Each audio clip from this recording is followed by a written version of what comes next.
What's going on, guys, and welcome back to this episode of Split Screen D&D, the place where we're attacking all things Dungeons and Dragons, or in this case, TTRPG. Oh, we're expanding. Expanding the horizons. But as always, my name's Tom Quinn, resident Dungeon Master here at Modern Myth. And I'm Josh Winans, resident player character here at Modern Myth.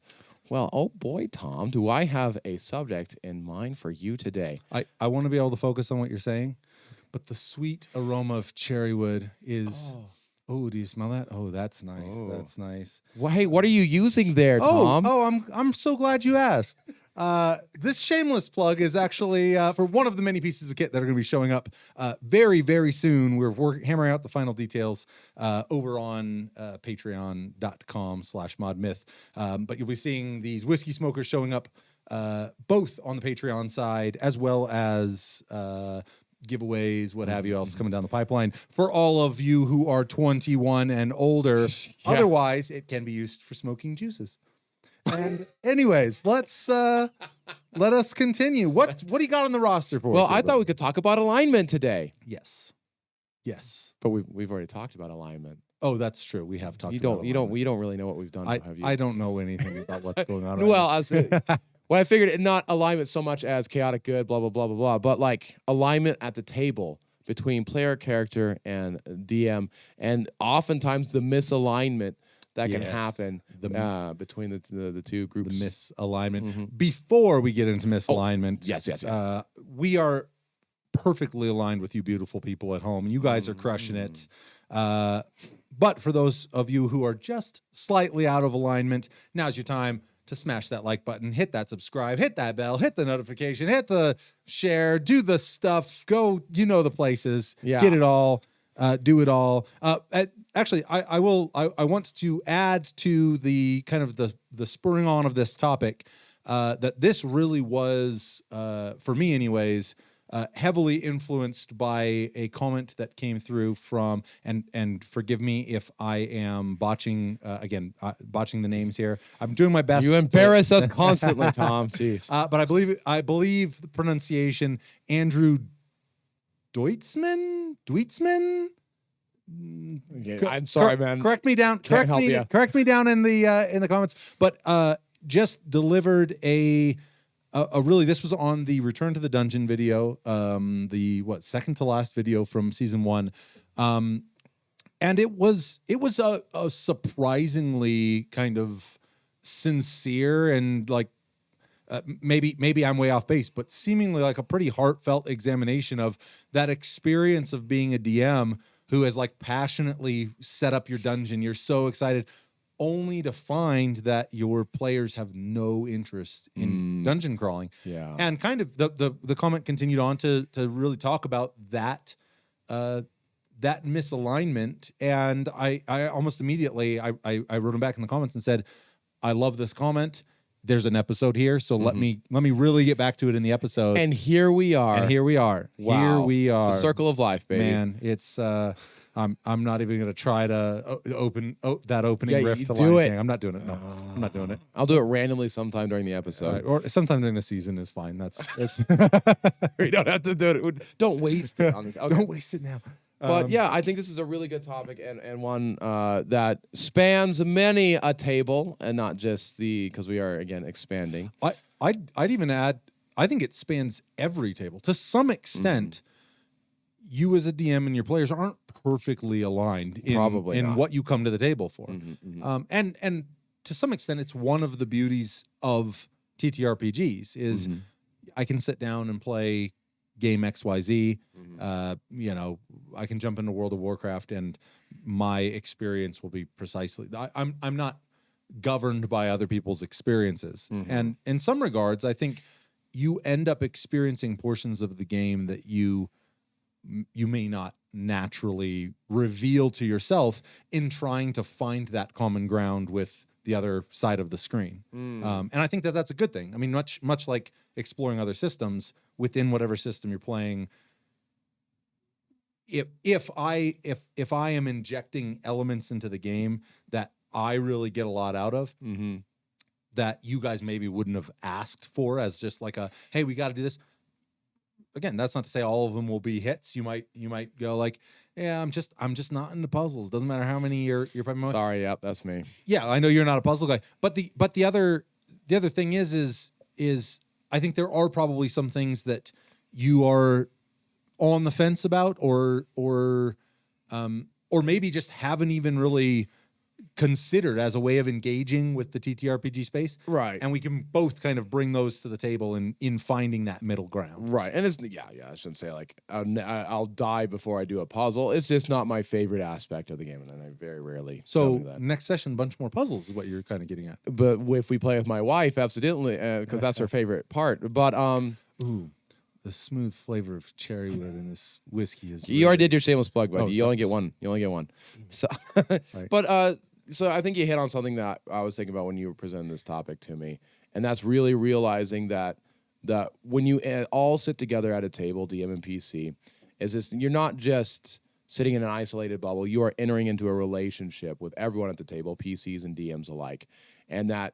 It's obviously you're not like there's different types of relationships, and you don't have to be the bestest of best friends. You don't even have to be friends, but there is a relationship there that you need to figure out. And to think that you can just come down and sit and not have a relationship with everyone, I think will bite you in the rear end sooner or later. Yeah, no doubt. I really like that framing. I think it's a pretty safe framing. Excuse me. It's a pretty safe framing. I think in thinking about this topic, because it could be really easy for me to go, well, it's a game. I'm the DM. It's my game. This is the way it's gonna. But that's not the way you behave in relation. You don't maintain relationships, Right. Through that. So I think, there are the actual human relationships taking place at the table, but I think there is some layer on there, which is your experience of the game and what you want to experience of the game that is in constant negotiation with your DM and with the other players. Right. And I really like thinking about it's conceptually, I think, something that certainly the verbiage, I think maybe I don't want to credit the wrong person, but I want to say maybe Basic Expert. I was speaking with him, but about the idea that the game is always an ongoing negotiation between your DM and your player. And I think he was meaning it very pragmatically. Like, you guys are negotiating a scenario that serves to keep you alive as best, and you're doing your best to appeal to the world as to but I think in the same regard, in this exact same context, almost the same thing could be said. So yeah. So I I like think that framing. Yeah, so I just think that's a good place to start. And different systems and different encounters might involve different, mainly systems. The relationship might change. So if Yeah, you sit down and play D&D versus I'm just reading the Dune Adventures in the Imperium book, which oh man, that's a hardcore. It's a book. doozy. It's a doozy. That is a totally different, almost not totally different, but it's a different relationship between. So it depends on a lot. It needs to be flexible. Is kind of more what I'm getting at. Yeah, I think so. And I think that every system will tolerate a certain amount of defiance for whatever that central point is. I think I think you can take a system that is fundamentally pretty gritty, and if you want to run it more lighthearted, and there you find that's more the middle ground, I think you can do that. I think that there are systems. We can speak from experience on the 5e standpoint that you can push 5e to an extent. Yep. At some point, there you do get to that place where you start going, am I trying to screw this screw in with a hammer? That, Right. And I think that really can lend itself to. I'm glad that we got in this space to a misalignment, because I think there's the misalignment between players and DMs. There's also the misalignment between human beings. I'm going to say players, but I mean the DM as well. All the players at the table and the system they're trying to use to find that common ground. So for instance, if I'm wanting to run a super gritty, hardcore experience, maybe I can get there with 5th edition, but there's probably a dozen systems, there are a dozen systems that will do that better. Right. And it may just be a deal where when I present you with all the player side rules from 5th edition, you cannot fathom why I'm trying to push you into this gritty, hardcore space when you're a half centaur, half tiefling, What would I be if I was a half pixie on your third cousin's side? Whatever it ends up being. Right. Artificer. I don't know. But that it's totally reasonable for a player to go, I don't get it. Like, Yeah. why, whereas if I present you with OSE, or if I present you with a really kind of hardcore Morkborg type, just something that's designed to be horrible. Then it's a deal where you look at your spread and you go like, even if you want to be more on that 5th edition space, or want to be over in the Dune Adventures in the Imperium, wherever you want to be, you can at least understand like why the experience is what it is, given the bounds that you're delivered. So that's a good segue to what I was going to say. Thinking next was kind of like know why you want. So I'm kind of speaking for DMs, and I'm sorry, I'm just feel dirty thinking about being a DM. But you should feel dirty thinking you can speak on our behalf. There we go. That's the proper proper verbiage there. But knowing why you want to change the game in a certain way, like. So a common thing, a disagreement might be, I want to have a low fantasy setting, and in a game like D&D 5e, where magic is everywhere, that and healing, you got to sting it in there, like it just. Like you're saying, it doesn't fit exactly, but you can make it work. Yeah. For sure, you can 100% make it work. But as a player, and you're telling me like, hey, I want to make a low magic, it's like, no, we're playing 5e. Like everything is, and I want to play a magic user. So that's the beginning of the misalignment is right there. Right. So, and yeah, I think that does really lean on the fact that the system doesn't encourage that style of play. Right. So where do you go from there? Okay, you've identified, hey, we have a misalignment. And I think the great starting point is kind of it's funny that when I was thinking about this, it's like it is a relationship, because if you have a disagreement with someone, you can be like, hey, I'm sick and tired of always going out to eat at the same at the same place all the time. That's the surface argument. The deeper argument is I feel like we've gotten a rut. We have our routines, and I want some spontaneity back in a relationship.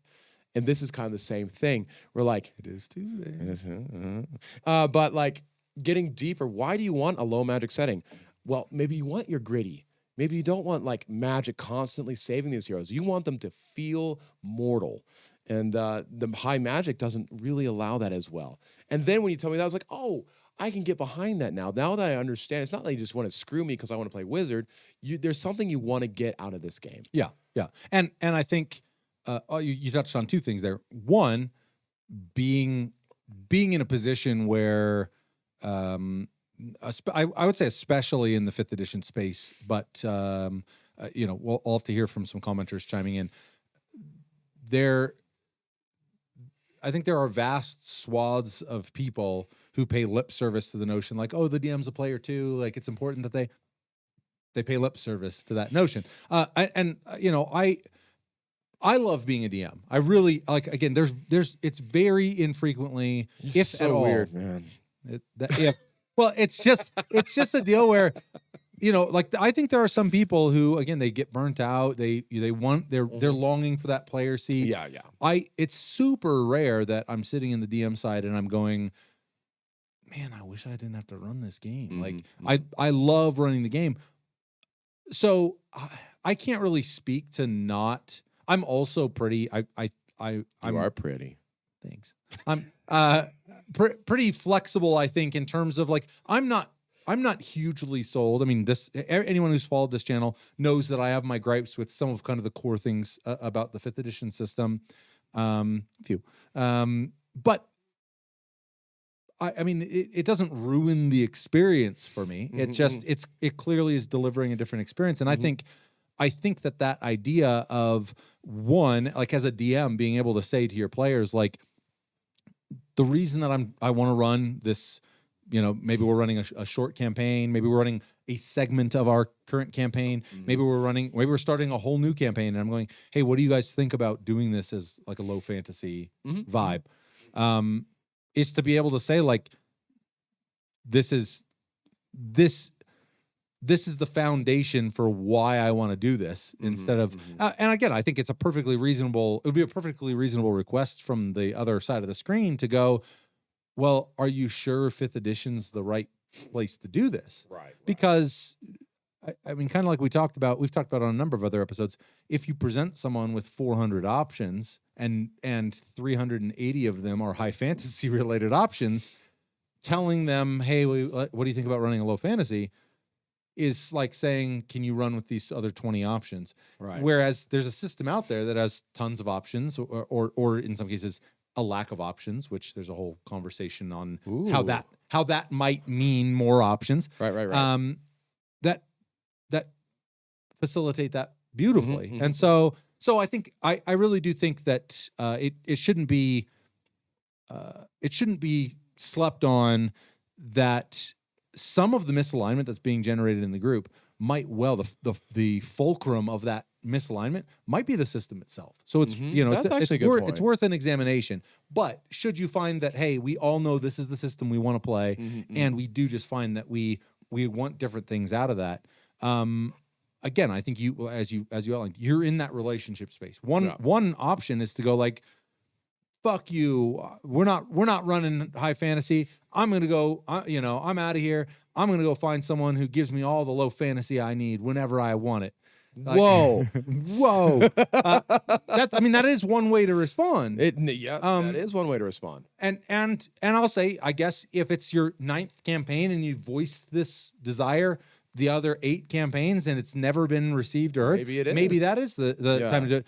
But by and large, I think most people are coming to the table to have a good time, and most people understand that everyone will have a better time if everyone shows up willing to be flexible, willing to compromise. Yes. And one of those pivots that I would say that is a great way of compromising doesn't mean you have to go like, well, I want really low fantasy, you want really high fantasy, so we're just going to play this kind of lukewarm medium fantasy. It could just, and this is something that I not so much on the low high fantasy in our world, but certainly, one, I think it's just good world building that different locales, different regions have different cultural flavors, technological flavors, all sorts of things. And there's no reason why a certain portion of your world, a certain portion of your campaign can't really express, since we've been running with the high-low fantasy, I think pretty much anyone listening to this, I'm sure, has already sussed out, this could be anything. I hope so. It could be high lethality versus low lethality. Yeah. It could be, which to some extent might tie into the high and low fantasy in itself. It could be, pseudo-futuristic steampunk versus traditional Western fantasy. Yep. Only humans in the campaign, no other races. I mean, there's a lot of like little things like that. Well, and what a perfect way if I'm wanting to run like, let's say, a really grounded game, but I know my players, like they were really excited about this. Again, I'll use what I think is kind of an extreme example, but I think it works. A fantasy steampunk vibe that they were just really hyped on. There are certain ways that could completely dismantle the erection of this low fantasy grounded space. There are also ways in which that can be very compartmentalized. Like in our campaign, I'll grab an example. When we first started the Rovers campaign, shooting it to push up to YouTube, you guys were just departing from Vensa. But Vensa, if I had to describe it to anyone, I would say was sort of kind of a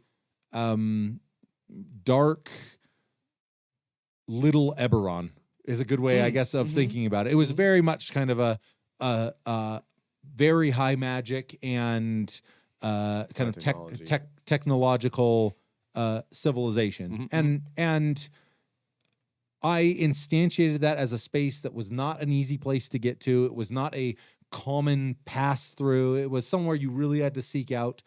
And I think that I don't want the whole campaign to feel that way.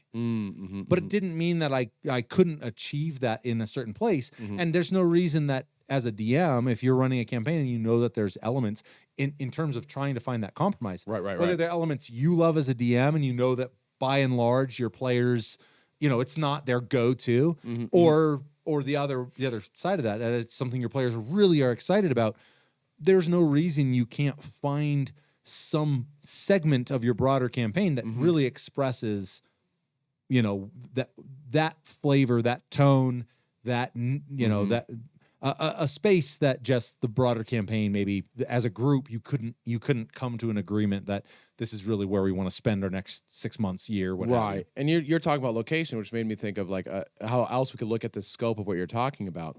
And I was thinking about maybe it's the timeline, that maybe your campaign starts off, you're low magic. And that way you get that itch. And then as you progress in levels, suddenly magic becomes more. In the Dragonlance series, if I recall correctly, and the beginning of the books, that the gods were gone. And they had to discover the gods. And once he discovered the gods, all of a sudden magic started pouring returned back. Yeah. And that way you can kind of introduce. Well, and I think it's a cool way. It's also a really cool way. Again, let's say too that we had this kind of meeting of the minds in the beginning, and it was obvious that we kind of wanted different things out of this campaign. Right. But seeing as we've played together for 15 plus years, so I don't know how long, however long it's been, there's a good chance that we'll find some common ground where we're all going to have a good time. The first thing I think about as a DM is okay, I realized that my players made some concessions because I brought to them, these are some things I really want to explore in this. Again, let's say it's low fantasy. But the first thing that comes to my mind is, and we've talked about this in terms of rewards, we've talked about this in terms, it would be a very cool narrative element. And this could be 5 levels in, this could be 8 levels in, this could be 10 levels. I mean, this could be way down the line to start allowing what it really was they were being vocal about having as part of the campaign world to start seeping back in. And your example of using time as the variable rather than location. I mean, already we're identifying ways in which you can compromise with, again, without a DM losing sight of kind of the world that they are trying to instantiate. And by and large, I have said it once, I've said it a million times, the conflicts that they broker inside this space, it's really hard to broker certain conflicts if super high magic is all around you. There's just some sort of conflicts that it's like, well, we'll solve that with magic. It's no problem. Yeah. It's a much.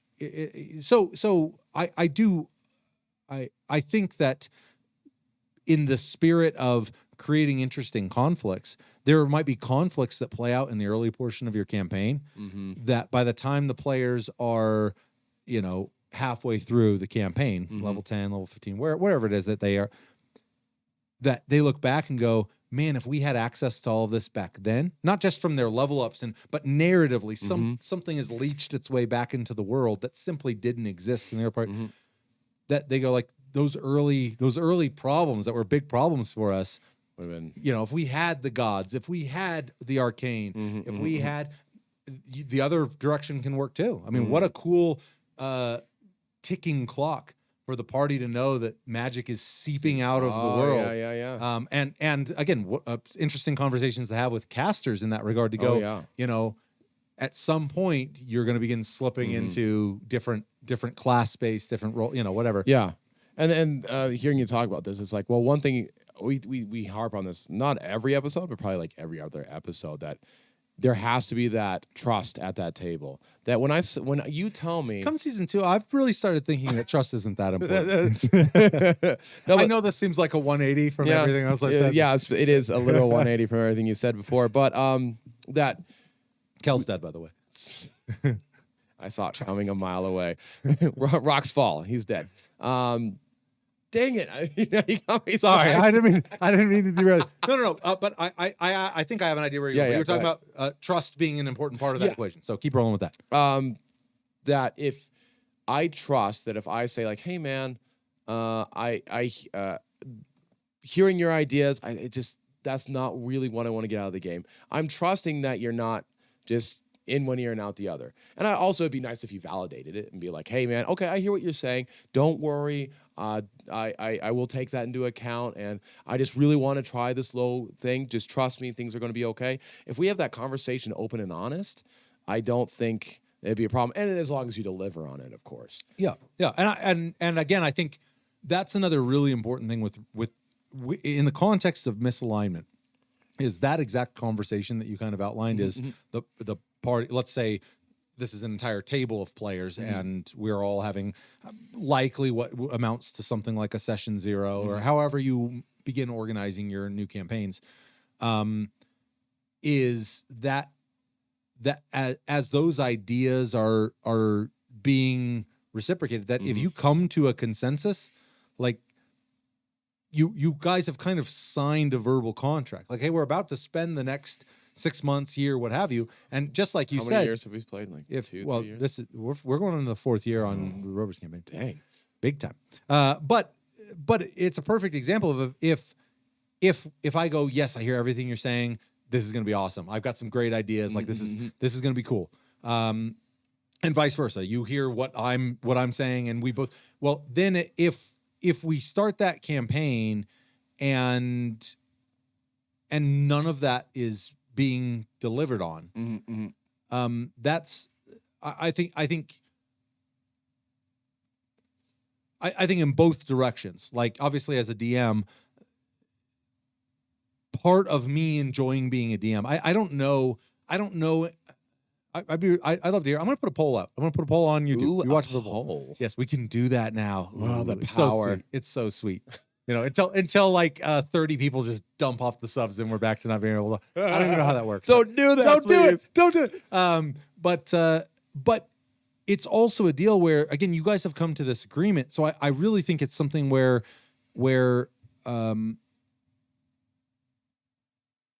as the campaign is moving through its initial stages, if all of the players are sitting across the table moping their way through the portion of the campaign while they wait for their dog treat, that's not compromise. That's not holding up their end of the bargain. Yep. The idea is, like, we need to embrace the fact that we want different things out of this, and trust. It's exactly the point. Trust that you guys. I need to trust that you guys are going to be as invested in the scope and the expression of that world when it doesn't perfectly mirror what your expectations are.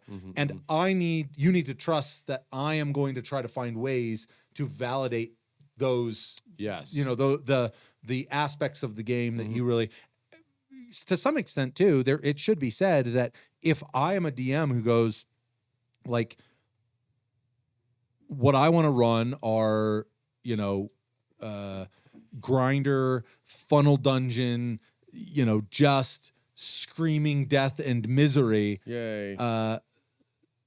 such that occasionally one of your heroes will live on, and we will eventually. If that's what I want to do, and I know that's what I want to do, and I know I'm going to get very little to no enjoyment out of doing something like a high fantasy 5e space. Right. There's also that space to say,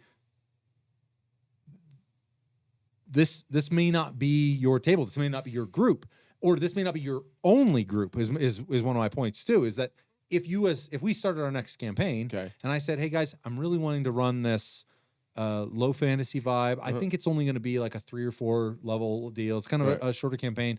What do you guys think about that? And you guys go like, well, you know that we're, you know where our head kind of generally lies, but yeah, let's try it out. Let's see, you know.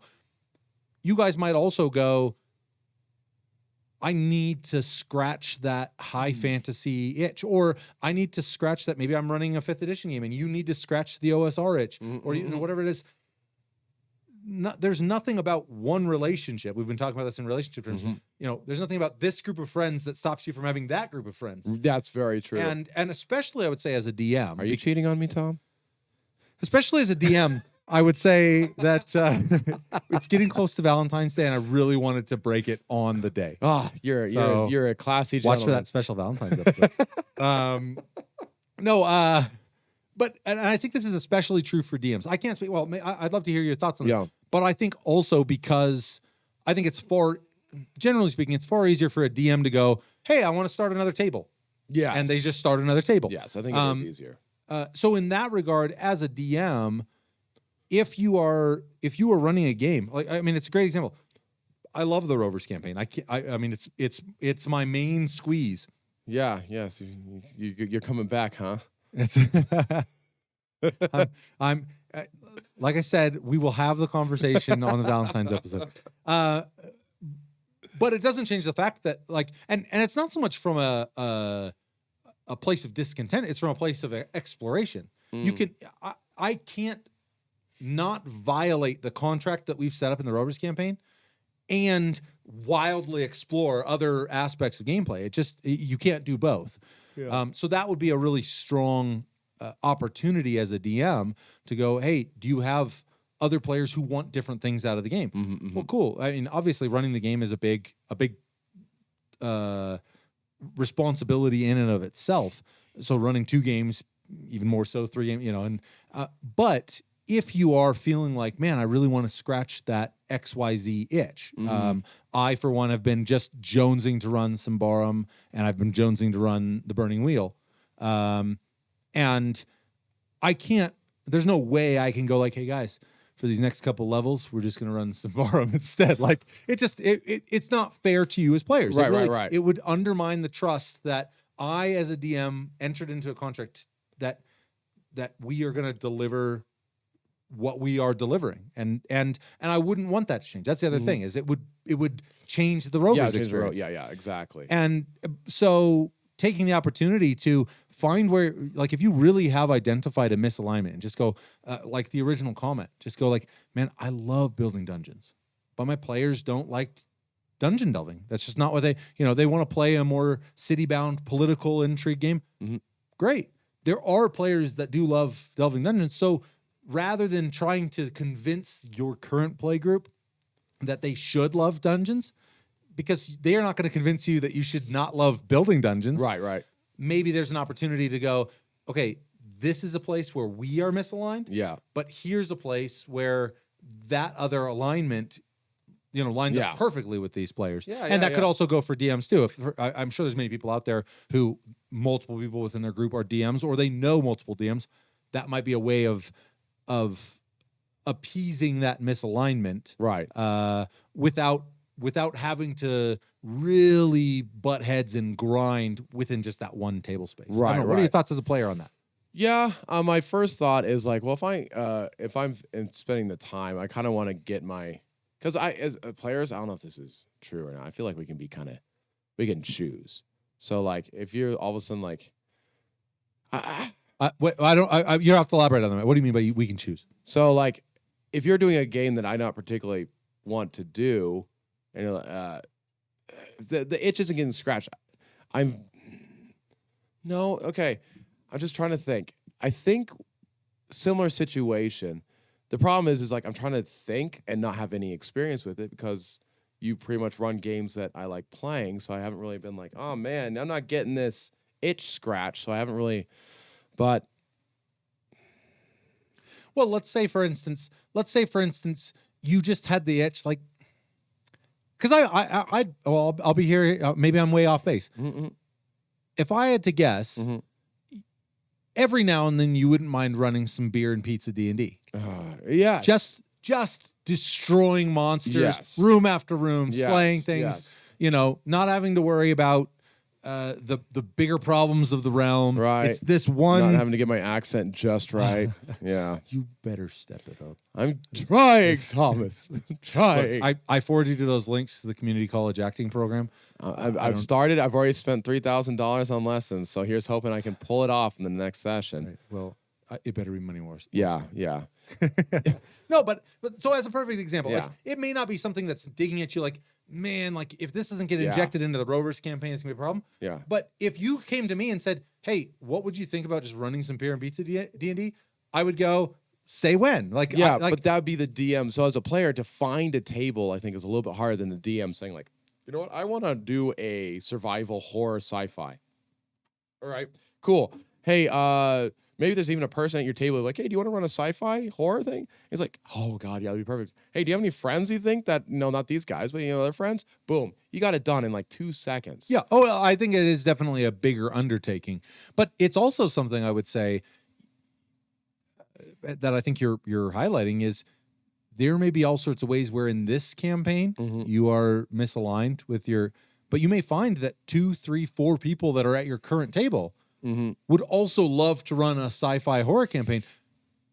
just not in this campaign. You know what I mean? Right. And- So have like and- a campaign within a campaign. Oh, that's not quite right. Well, just to say, like you may come to find as a DM that just because as you were starting this campaign out, you didn't all align on. Well, if we're talking about low fantasy, high fantasy, Sure. we're not even talking about sci-fi. We're not talking about horror. We're not talking Yeah, about. yeah. You may come to find that if you just pull your table, or more, I would say more importantly from the player standpoint, if a player were to say, you know, there aren't many requests. Like if any of the players at the table said, "Hey, would you want to try to run XYZ?"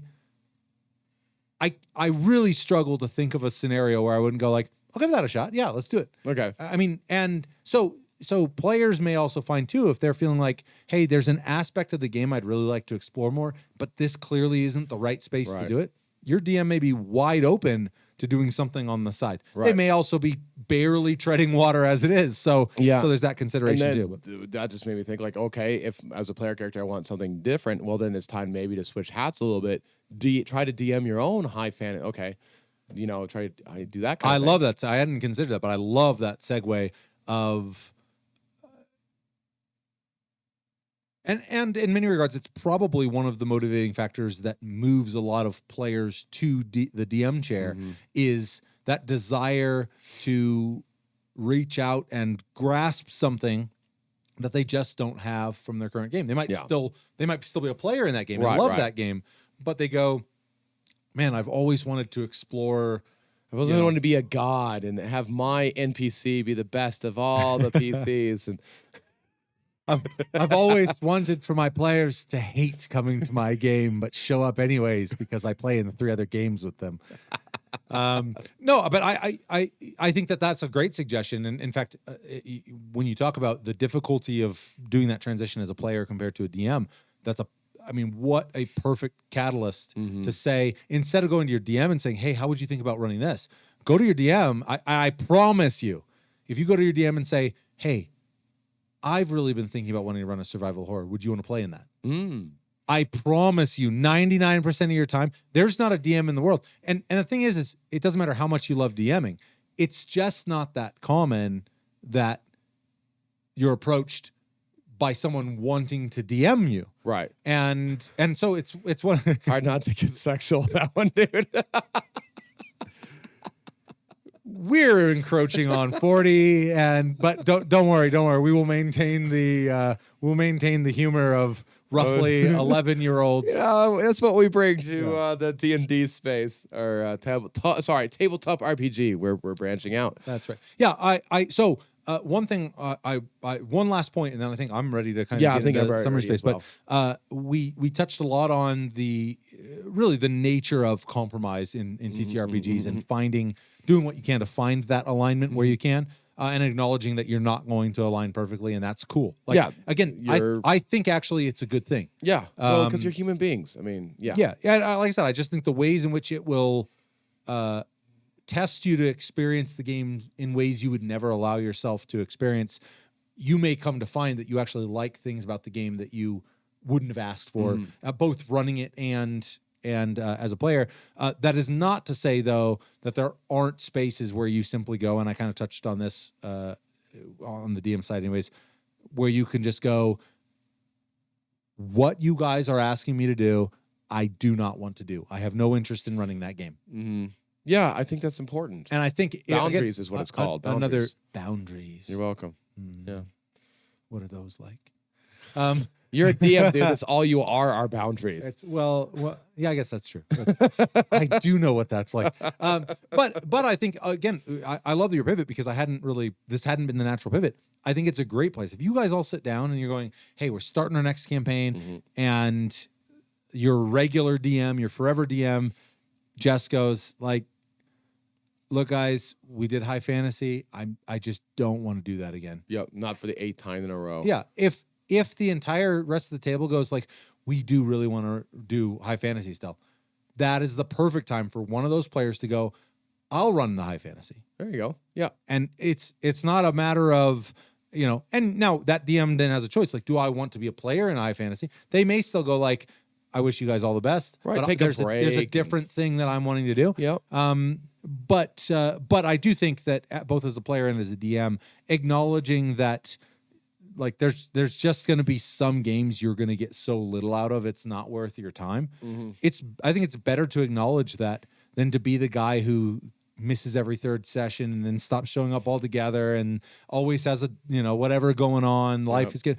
It's like we get it. You don't want to be part of this campaign. Right. Just come to terms with that yourself, and all for the better. The rest of the table is going to get along just fine. Yep. And you can then spend your time finding that table, whether you're a DM or a player, that is going to now be doing the thing that you're really going to get that itch scratched. So I think that's an important aspect. But 100%. hit me with your, unless you have more to add to that. But hit me with No. I think that was a great little added there. But with my takeaways here. Yeah, give me your summary takeaways. Yeah. For the player side. Any thoughts for finding yourself in the weeds by way of alignment? Yeah, so you find yourself in misalignment. I think when you're sitting down at a table, we're not playing video games. We're playing a TTRPG, which has its own unique setting, and that you need to embrace that if you're going to get the most out of this hobby that you possibly can. Okay, so you're coming at it with the right attitude. Okay, what is the misalignment? And don't just be like, well, you can, but I mean, I strongly urge you to find out what is the root cause of the misalignment. Once you get to the root cause, then you can kind of work around it. And from there, you can make maybe some compromises. Maybe you look at the scope of what you're talking about. Maybe you look at the scale of what you're talking about. Maybe you can make some things work in there, and through trust and communication, find a good place to be, and everything just goes along swimmingly. And that's the best case scenario, and that's awesome. Maybe, you have to kind of look at what's going on and see like, hey, my DM is going a direction I don't want to go. Are you going to be happy at that table? Right. And if as in relationships, if you're looking at it and the negatives are starting to outweigh the positives, that's a good sign. Like if you walk away most of the times from sessions, be like, I just don't like this anymore.